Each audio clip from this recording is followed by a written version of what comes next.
ഓണം റെസിപ്പീസിൽ നാലാമതായിട്ട് നമ്മൾ കാളനാണ് ഉണ്ടാക്കുന്നത്. അതിനൊരു കഷ്ണം ചേന എടുത്തിട്ടുണ്ട്, ഒരു പച്ച നേന്ത്രക്കായ കൂടി എടുത്തിട്ടുണ്ട്. രണ്ടിൻ്റെയും തൊലി കളഞ്ഞിട്ട് നന്നായി കഴുകിയെടുത്ത് നമുക്കിതൊന്ന് കഷ്ണങ്ങളാക്കി എടുക്കാം. അത്ര ചെറിയ കഷ്ണങ്ങളാക്കേണ്ട, ഇച്ചിരി വലിയ കഷ്ണങ്ങൾ തന്നെ ആയിക്കോട്ടെ. അപ്പോൾ ഇനി കഷ്ണങ്ങളൊക്കെ ഒന്ന് വേവിച്ചെടുക്കാം. അപ്പോൾ അതിലേക്ക് കുറച്ച് മഞ്ഞൾപ്പൊടി, ആവശ്യത്തിനുള്ള ഉപ്പ്, കുറച്ച് വെള്ളം കൂടെ ചേർത്തിട്ടാണ് കേട്ടോ വേവിച്ചെടുക്കുന്നത്. അധികം വെള്ളമൊന്നും ചേർക്കേണ്ട, കുറച്ച് വെള്ളം ഒഴിച്ചിട്ട് നമുക്കിതൊന്ന് വേവിച്ചെടുക്കണം. കഷ്ണങ്ങളൊക്കെ ഒന്ന് വെന്ത് വരുമ്പോഴത്തേക്ക് നമുക്ക് അരപ്പ് റെഡിയാക്കാം. അപ്പോൾ അരപ്പിലേക്ക് വേണ്ടിയിട്ട് തേങ്ങ, ജീരകം, കുരുമുളക്, ഒരല്ലി വെളുത്തുള്ളി കൂടെ എടുത്തിട്ടുണ്ട് കേട്ടോ. നമ്മളിത് അരച്ചെടുക്കുന്നത് തൈരിലാണ്. അപ്പോൾ അരയ്ക്കാൻ നേരം 2 പച്ചമുളക് കൂടെ ഇട്ട് കൊടുത്തിട്ട് നമുക്ക് ഈ അരപ്പൊന്ന് റെഡിയാക്കി എടുക്കാം.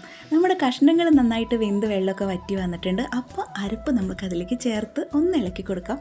പുളി കുറവാണെങ്കിൽ കുറച്ചുകൂടെ തൈര് ചേർത്തിട്ട് നന്നായി കുറുക്കി അങ്ങ് എടുക്കാം. ഇനി കടുകും മുളകും ഉലുവയും കുറച്ച് വേപ്പിൻ്റെലും കൂടി ഇട്ടങ്ങ് വറുത്തെടുത്താൽ നമ്മുടെ അടിപൊളി സ്വാദിഷ്ടമായ കാളൻ റെഡിയായി.